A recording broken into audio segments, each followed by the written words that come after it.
Ça passe pas, quoi. C'est la troisième fois. Du coup, Green IT, alors on va rapidement se présenter, même si je pense qu'ici il doit y avoir beaucoup de jeunes des UDEV, il y a peut-être, bon, sait-on jamais s'il y a peut-être des personnes extérieures. Donc on est Amy et Corentin de YesWeDev, nous sommes du coup développeurs dans une agence de développement, développeurs back et front pour ceux qui connaissent un peu plus. Ça dépend des projets, mais globalement c'est sur ces points-là qu'on agit. Donc Green IT en fait c'est une formation sur l'éco-conception web. Donc rapidement, c'est comment concevoir un site web en faisant un peu attention à la planète et en essayant de polluer un peu moins.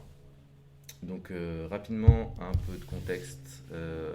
Faut savoir qu'aujourd'hui, le numérique, c'est 4% de l'empreinte mondiale en 2019 et que cette empreinte est censée doubler, voire tripler entre 2010 et 2015. Donc le problème principal, c'est la fabrication. Donc ici, on peut voir quelques exemples en fait sur la fabrication des différents terminaux ainsi que des différents réseaux. L'énergie grise, correspond à toute l'énergie qui est dépensée en dehors de l'usage. Donc ça va prendre en compte la fabrication, le transport, le recyclage, mais aussi plein d'autres choses. Donc on peut voir que globalement sur les terminaux qu'on peut avoir chez nous, donc téléphone, laptop et ordinateur, c'est l'énergie grise qui prend une très grosse partie par rapport à l'usage. Même si on a un téléphone pendant 2 ans en moyenne, on va consommer que 15% de l'énergie qui a été utilisée au total. Il y a juste pour la partie réseau où du coup l'usage enfin, utilise plus d'énergie que la fabrication. Et ici, on a encore un autre exemple. Donc ça prend en compte en fait les consommations d'énergie, eau, gaz à effet de serre et énergie fossile sur les terminaux en moyenne. Et donc ça compare la fabrication et l'utilisation. Donc on peut voir que sur la fabrication prend une très grosse partie en eau et électricité sur la partie fabrication, bien plus que sur l'usage.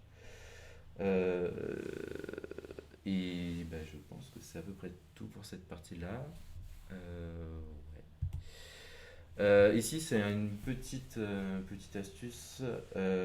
C'est un peu compliqué à expliquer, mais en gros, une donnée qui est transférée par exemple d'un serveur à un autre, pour donner un exemple, va consommer 2 fois plus d'énergie que si elle reste stockée pendant un an. Donc typiquement, si vous stockez une image sur un site web pendant un an, elle va consommer 2 fois moins que si elle est transplantée sur un autre serveur. Et donc la solution, je laisse Amy en parler. Alors, il y a deux pistes. La première piste, c'est allonger la durée de vie des équipements. Donc, concrètement, c'est utiliser plus longtemps votre téléphone, votre tablette, votre ordinateur. Et la deuxième piste, c'est réduire la quantité des ressources informatiques. Et ici, tu peux passer à la slide Ouais, suivante. bien sûr. Parce qu'il y a un constat effarant, c'est que 70% des fonctionnalités ne sont pas utilisées. Alors, je pense qu'en tant que dev et chef de projet, on a un peu conscience de ça, mais là, c'est un argument en plus pour convaincre nos clients de mieux penser aux fonctionnalités qu'ils veulent implémenter dans leur site. Du coup, l'éco-conception, c'est un processus en plusieurs étapes. Alors, la première étape, c'est la définition d'une unité fonctionnelle. Par exemple, c'est réserver un billet de train, et ça ne va pas être créer le site de réservation de train, par exemple. Ensuite, il faut définir l'impact des équipements physiques sous-jacents, donc c'est le réseau, c'est les serveurs, etc. Ensuite, pour toutes les étapes, il faut en fait définir l'impact pour toutes les étapes du cycle de vie, donc la fabrication, la conception, la fabrication, etc. Ensuite, il faut évaluer ces différents critères en fonction des différents indicateurs environnementaux, donc la consommation en eau, en électricité, en énergie fossile, et un dernier que j'oublie. C'est pas grave, ça me reviendra plus tard. Et ensuite, il faut également, je me suis trompée sur la slide, mais du coup, c'est une amélioration continue, donc ça veut dire que ça fait une boucle. Donc, il faut revenir, faut faire en sorte d'améliorer les différents points. Du coup, les avantages, c'est une réduction de l'empreinte environnementale, une réduction des coûts, des investissements et des coûts opérationnels. Par exemple, pour un site dont 70% des fonctionnalités ne servent à rien, et justement ne pas les créer, ça coûte moins cher. Et ensuite, améliorer l'expérience utilisateur. Donc concrètement, qu'est-ce que nous, en tant que chef de projet ou dev, on peut faire ? Du coup, du point de vue client, le point le plus important, c'est d'éliminer les fonctionnalités non essentielles. Donc, comme a dit précédemment Amy, si on ne développe pas ces fameux 70% de fonctionnalités non utilisées, ben, ça permet évidemment de polluer beaucoup moins. Vous pouvez juste voir qu'il y a un petit numéro à côté de chacune des bonnes pratiques. Ça correspond en fait au numéro des bonnes pratiques de Green IT. Donc vous pouvez le retrouver, il y en a vraiment un paquet, on a juste mis quelques-unes pour donner quelques exemples. Ensuite, ça va être de fluidifier le processus, que ce soit d'échange avec la personne comme le processus de travail. Par exemple, faire des petites livraisons quotidiennes, ça évite enfin quotidiennes, hebdomadaires plutôt. Ça évite de revenir en arrière et du coup de redévelopper des choses enfin, ou d'enlever des choses qu'on a déjà développées. Favoriser un design simple, ça c'est notamment pour favoriser par exemple la conservation des terminaux. Si par exemple on va faire des designs un peu complexes avec de la 3D, en partant sur des trucs un peu farfelus, mais avec de la 3D ou des choses qui demandent beaucoup de ressources, et bien forcément en fait, les terminaux vont pas forcément suivre. Et ça va forcer au fur et à mesure les gens à racheter un nouveau téléphone ou une nouvelle tablette ou un nouveau terminal. Et ça c'est un tout petit tips, mais c'est mis bout à bout toutes ces petites choses qui peuvent faire que ça polluera moins. C'est de favoriser les polices standards ou d'utiliser des polices custom qui vont du coup de forcer un nouveau téléchargement sur chacune des machines, chacun des terminaux des utilisateurs.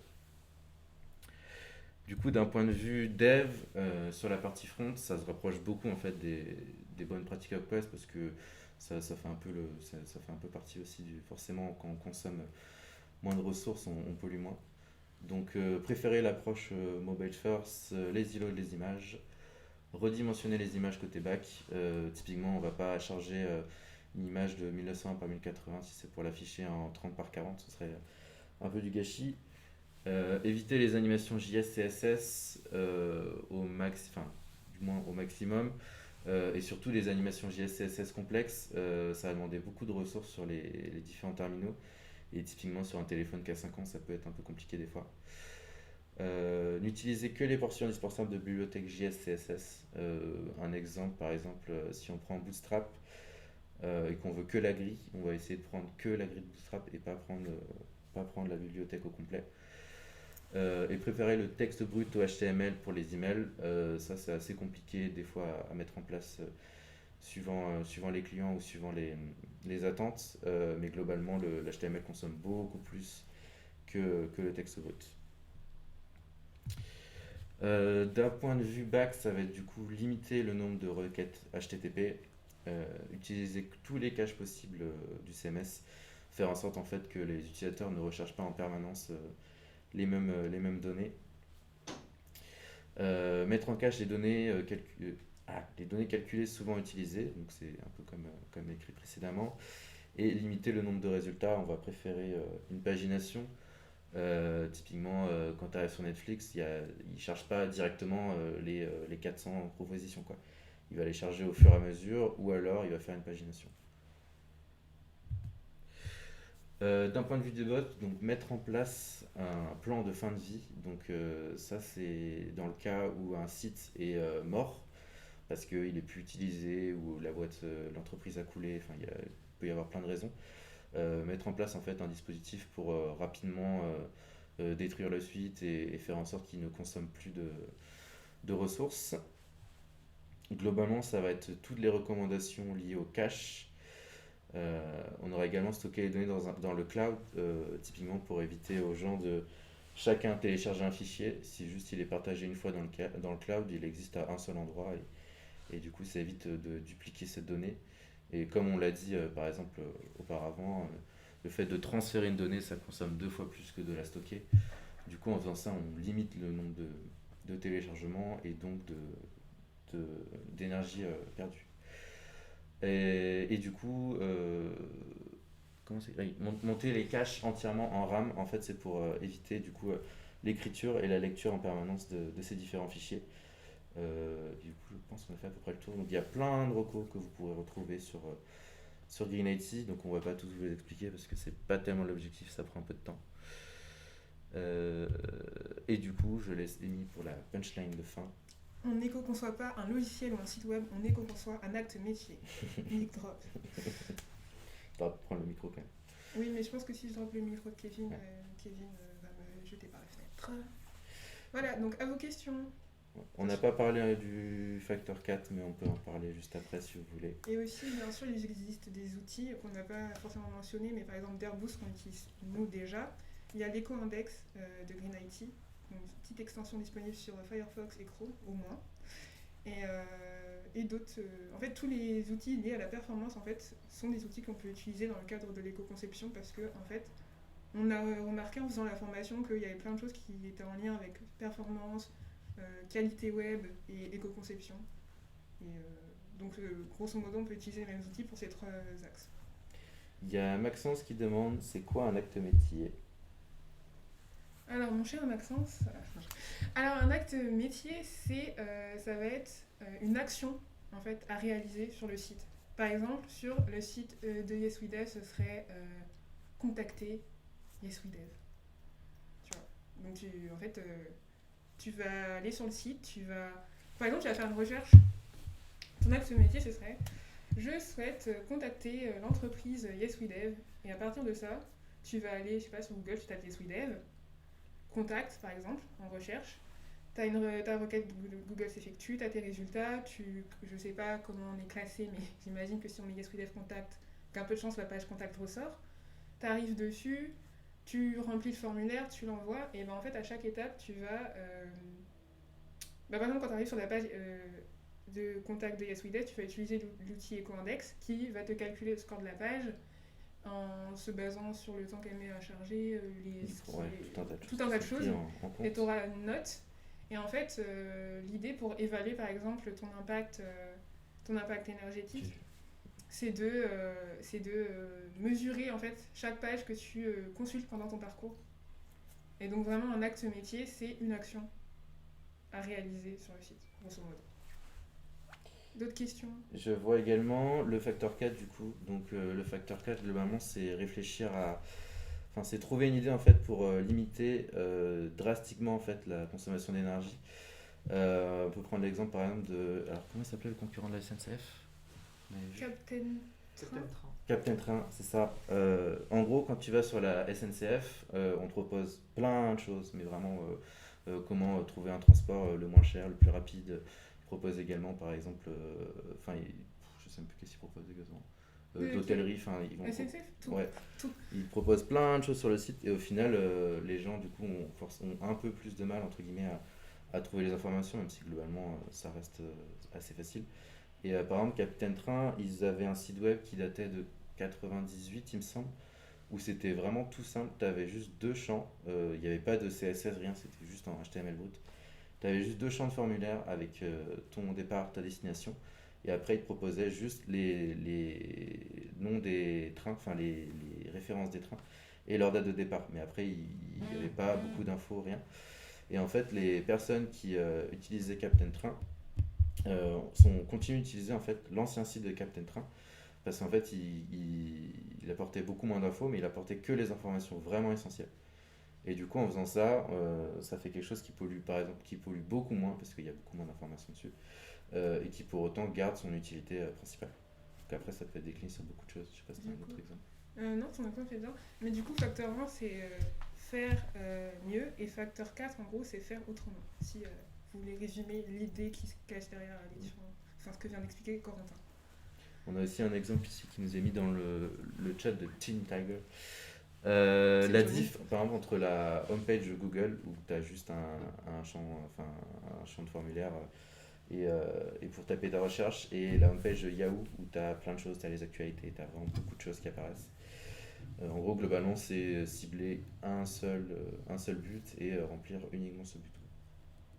Oui, je t'ai reconnu, Johnny. Alors Maxence dit qu'on va monter à 1000 viewers en faisant un tournoi de ping-pong. J'y crois moyen. Allez, pareil. Et du coup, je sais pas s'il y a d'autres questions. C'est qui Nevdadboss? Ah si, je sais qui c'est. C'est qui? C'est un pote de Maxence. Ah d'accord. Je suis gênée.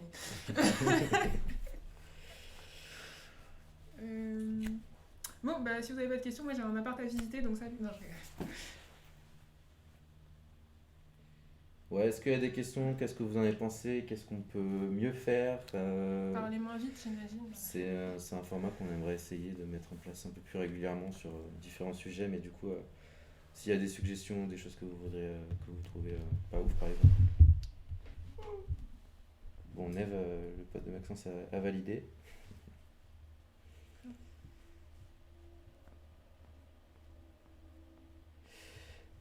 Tu peux revenir sur les polices standards. En gros, globalement, quand on va charger par exemple une police qui est un petit peu particulière, en dehors des polices qui sont de base sur les terminaux, par exemple, la Time New Roman, tout le monde les a de base sur les ordinateurs.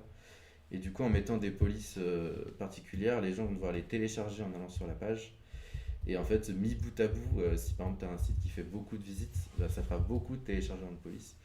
Et ça, c'est un exemple en fait de facteur 1, donc de tout petites améliorations. Mais mis bout à bout, il y en a vraiment un paquet dans les recommandations de l'INETI. Claire, Mis elle bout veut. à bout, ça fait vraiment un. Bah, Claire a mis la liste, donc Ouais, ça c'est cool. merci Claire. Mis bout à bout, ça peut faire quand même peut avoir quand même un certain impact. Ah oui, et merci à Claire de nous avoir aidés pour la réalisation de, Le du bras diapo. à droite, le bras à droite, c'est Charles qui est avec nous.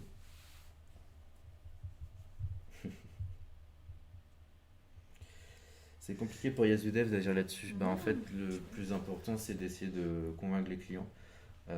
Après, évidemment, si on est les seuls à faire ça, ça va être compliqué, mais c'est globalement, si vous pouvez en parler autour de vous, notamment les petites astuces de perso qui sont plus essayer de conserver des téléphones plus longtemps, des terminaux plus longtemps. Souvent, les téléphones, au bout de 2 ans, ça commence à avoir un peu de mal à suivre, mais si on peut essayer de se forcer un peu pour tenir jusqu'au bout, jusqu'à ce qu'il lâche vraiment, c'est tout un tas de petites choses qui, si on en parle autour de soi, que les gens commencent à faire un peu plus attention à ça, on peut réussir à avancer là-dessus. Je sais aussi qu'il y a des lois qui sont passées sur l'obsolescence programmée, par exemple au niveau des mises à jour. Il y avait eu un truc avec Apple, il me semble, ou sur les iPhone 6, je crois que c'était sur ça. Après une mise à jour, la plupart des iPhone 6 ont vu leur batterie se faire exploser en quelques heures après. Et du coup, suite à ça, il y a une loi qui est passée sur notamment les mises à jour qui détruisent les téléphones. Donc, c'est des choses qui vont arriver petit à petit là-dessus, quoi.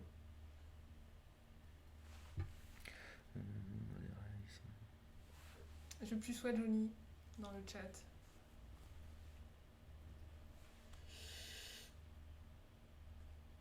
Bah, ça se trash talk dans le chat. Maxence, t'es ban. Il n'y a pas de haine ici.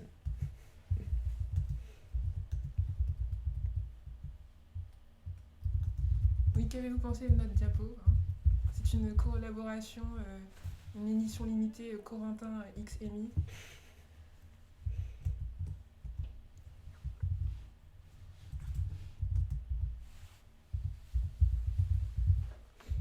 Ok, on est validé par Glenn. C'est combien d'étoiles ça, Glenn? C'est quoi l'impact de notre diapo? Bonne question, Mathieu, parce que on n'a pas mesuré, hein, mais voilà. On n'a pas mesuré. Et on Oui, s'était c'est posé la... un Google Slide. Ouais, on s'était posé la question de est-ce qu'on fait une présentation avec. Est-ce qu'on fait juste ça format radio avec par exemple juste de l'audio ou est-ce qu'on rajoute aussi de la vidéo donc, Moi, j'avais proposé C'est pas sorcier, mais voilà. ouais, mais il faut faire les maquettes. Hein. Si on avait eu le temps, on aurait fait C'est pas sorcier, ça aurait été génial. Pas très éco. Mais Lewis, ça critique beaucoup, j'attends de voir ce que tu vas faire. C'est pas Nassim, Nassim. Non, Ok. non. Je pense 972, c'est Lewis. Est-ce que vous savez comment on ajoute Comment on banne Lewis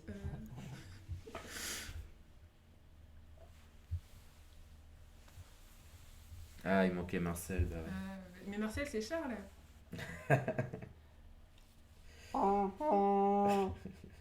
Ah non, Nassim, c'est l'autre personne. Ah, ok, d'accord.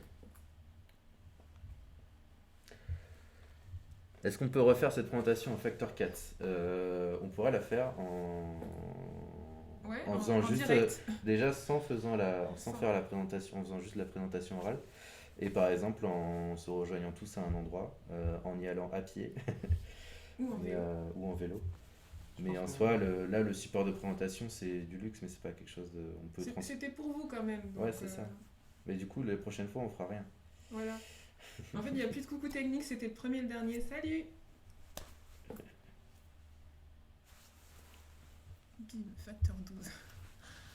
Facteur 4, c'est la qualité de la vidéo, je pense.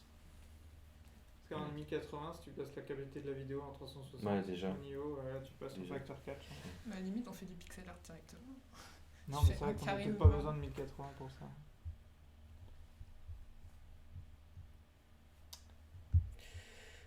Je trouve le son pas très fort. C'est ok. toi qui es pas très fort.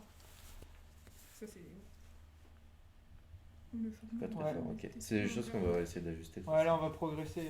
J'avoue que j'ai pas pris le temps de bien gérer le son. On fera mieux la prochaine Le fois. slide est d'ores et déjà disponible dans le Ouais. channel Green IT. Ouais, mais il n'y a que les gens qui participent à la formation. je Et pense. si vous Chanel. voulez le slide, n'hésitez pas à contacter YesWeDev, nous vous l'enverrons gratuitement. On pourra aussi envoyer les liens par exemple vers déjà le site de la formation et notamment sur leur checklist. Et n'hésitez pas à consulter aussi le site Green IT où il référence tous les outils et tout, et la checklist, etc. Alors, on est pris en photo là. Ouais. Allez, on fait la position. Bon, et oui, j'ai 25 ans. C'est bon. Coupe à Merwan qui je- veut des photos. Je pense qu'on Coucou, peut Merwan. couper le stream à moins qu'il y ait d'autres questions encore. Ouais, le style, vous avez vu ça, je me suis humanisée pour vous, les gars. Mais c'est Non, parfait, il y a le chat qui. J'ai fait. mis 60, c'est comme si je ne portais pas mes lunettes. Bon bah bisous tout le monde. Bisous. Bye. Au revoir, maman. Je sais qu'elle regarde.